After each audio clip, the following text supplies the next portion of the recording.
வணக்கம் சகோஸ். நம்மளோட காணொலி பக்கத்தில் தொடர்ந்து அகநானொற்று காதல் கதைகளை கேட்டுட்டு வந்துட்டு இருக்கோம்.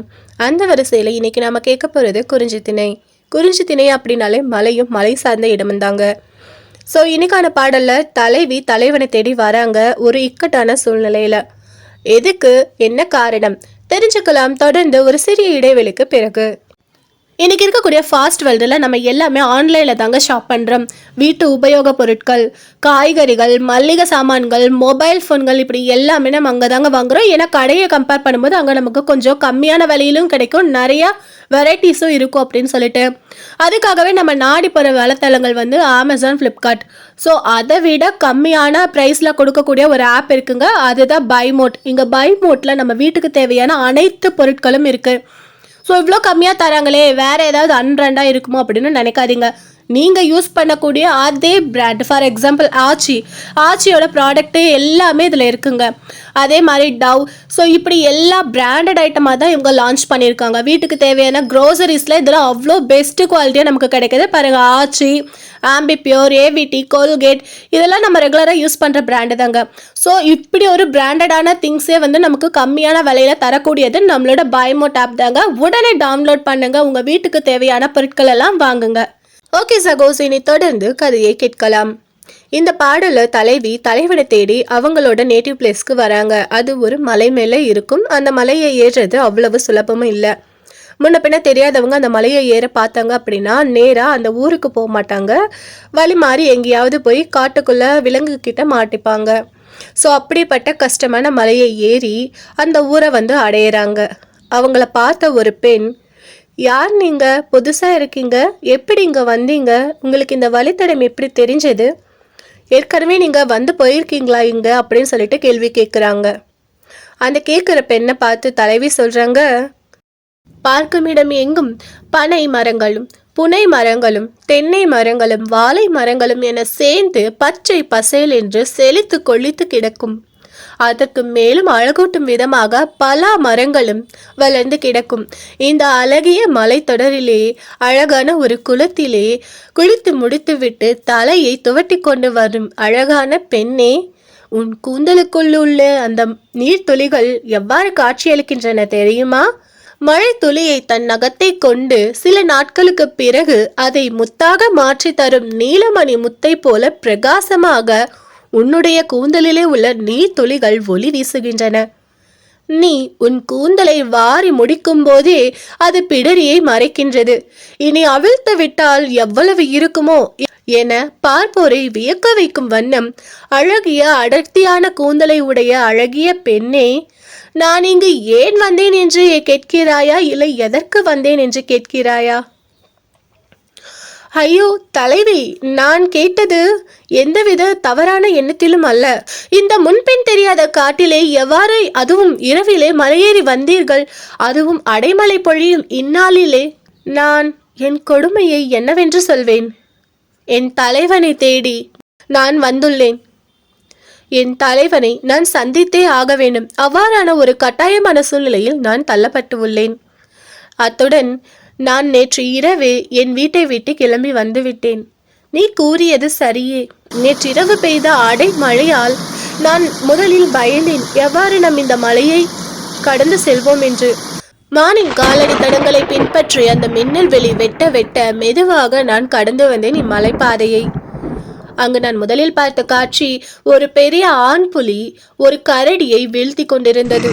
அது கடித்து குதறும் போது வெளியேறும் குருதியானது அவ்விடத்தையே நனைத்து கொண்டிருந்தது. அவ்விடம் முழுவதுமே குருதியாக படிந்திருந்தது. அத்துடன் அது அந்த உடலை இழுத்து செல்லும் போது அந்த கரடியின் உடல் மூங்கிலில் பட்டு உராயும் போது ஒரு பேரொளியை எழுப்பியது. அந்த இசை அந்த காடு முழுவதுமே அதிர்ந்தது. அத்துடன் அந்த குருதி படிந்த இடத்திலிருந்து புலால் நாற்றம் வீச தொடங்கியது. அது அந்த காட்டையே மணக்க செய்தது. என்னுடைய நிலைமையும் இப்படித்தான். ஒரு தலைவனால் வேட்டையாடப்பட்டவன் நான் என்னுடைய நிலைமையை இவ்வூருக்கே அறிய செய்து விட்டேன். இப்பொழுது என்னுடைய பேரும் இந்த புலால் நாற்றம் போல அங்கு வீசி கொண்டிருக்கும் என எண்ணி நான் கண் கலங்கினேன். பிறகு அதை கடந்து நான் சென்றேன். அங்கு ஒரு பெரிய கரடியானது பாம்பு புற்றுக்குள்ளே கையை விட்டது கரையான்களை சாப்பிடுவதற்காக. அக்கரடி புற்றினுள்ளே கையை விட்டது கரையான்களுக்காகவே. ஆனால் அக்கரடியின் கையில் உள்ள விரல்களின் நகங்கள் பட்டு அங்கிருக்கும் பாம்பானது துடிதுடித்தது. தன் நிலை மறந்து அது வருத்தம் கொண்டது. இதை போலதானே கலவியல் இன்பத்தில் ஈடுபடும் போது தன் தலைவனின் கையை பட்டு நானும் துன்புற்றேன். ஆனாலும் தலைவனுக்காக அதை நான் தாங்கிக் கொண்டேன் என எண்ணி வருத்தம் கொண்டு அதையும் நான் கடந்து வந்தேன். பிறகு சிறிது தூரம் கழித்து அங்கு ஒரு பெரிய பள்ளம் இருந்தது. ஆனால் அது நீரற்ற பள்ளமே. இரவு வேளையில் வேட்டையாடுவதற்காக, அதாவது உணவு அருந்துவதற்காக வெளியே வந்த ஒரு ஆண் யானையானது அங்கிருந்த பள்ளத்தில் விழுந்து விட்டது. மேலே எழும்ப வழி தெரியாத அந்த ஆண் யானை பிளிரி கொண்டு இருந்தது.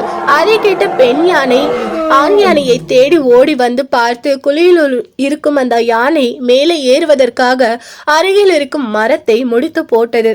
அது ஒடித்து போடும் சத்தம் அக்காட்டில் உள்ள குகைகள் மூளை முடுக்குகளில் பட்டி எதிரொலித்து விண்ணையே தாண்டும் அளவிற்கு இருந்தது. அதை பார்த்து நான் அச்சம் கொண்டேன். ஆனாலும் தலைவனை சந்தித்தே ஆக வேண்டும் என்ற மன உறுதியில் அதை கடந்து வந்தேன். அதை பார்க்கும்போது தன் தலைவனும் இவ்வாறு தானே கலவியல் இன்பத்தில் மயக்கம் கொண்டிருப்பார்.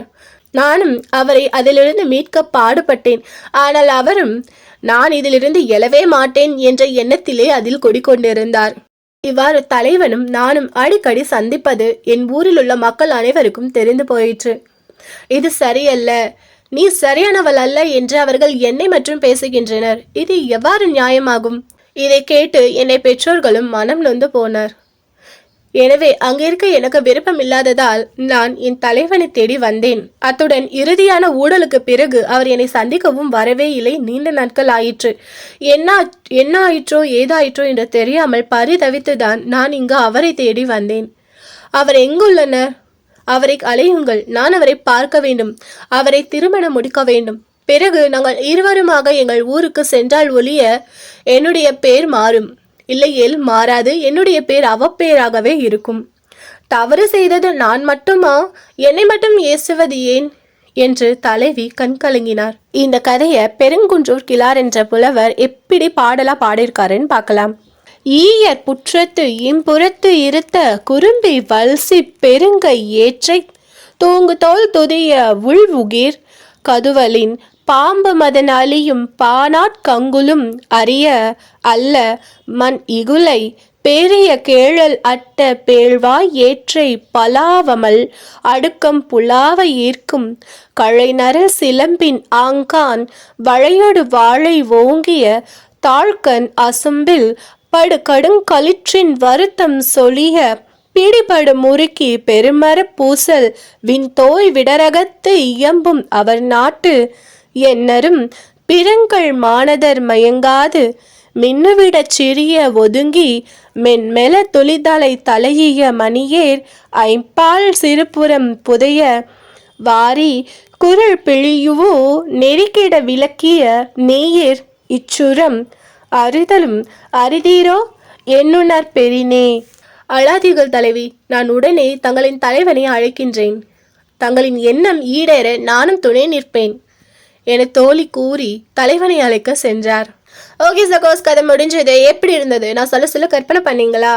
கற்பனை பண்ணா மட்டுமே இந்த கதையின் சுவாரஸ்யம், கதையின் சுவையானது உங்களுக்கு புரியும். ஸோ கதை எப்படி இருந்தது, நான் கதை சொல்லும் விதம் எப்படி இருக்கு அப்படின்னு கமெண்ட் செக்ஷனில் மறக்காம கமெண்ட் பண்ணுங்க. அத்தோட உங்களை போன்ற கதை விரும்பிகளுக்கும் டிஎன்பிசிக்கு ப்ரிப்பேர் பண்ணுறவங்களுக்கும் இந்த கதையை ஷேர் பண்ணுங்க. ரொம்பவே பயனுள்ளதாக இருக்கும் அவங்களுக்கு.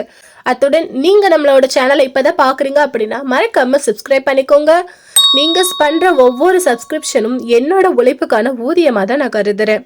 மீண்டும் அடுத்த காணொலியில் சந்திக்கும் வரை உங்களிடமிருந்து விடைபெறுவது ஒன்லி காதல் ஸ்டோரிஸ் வித் மஹி.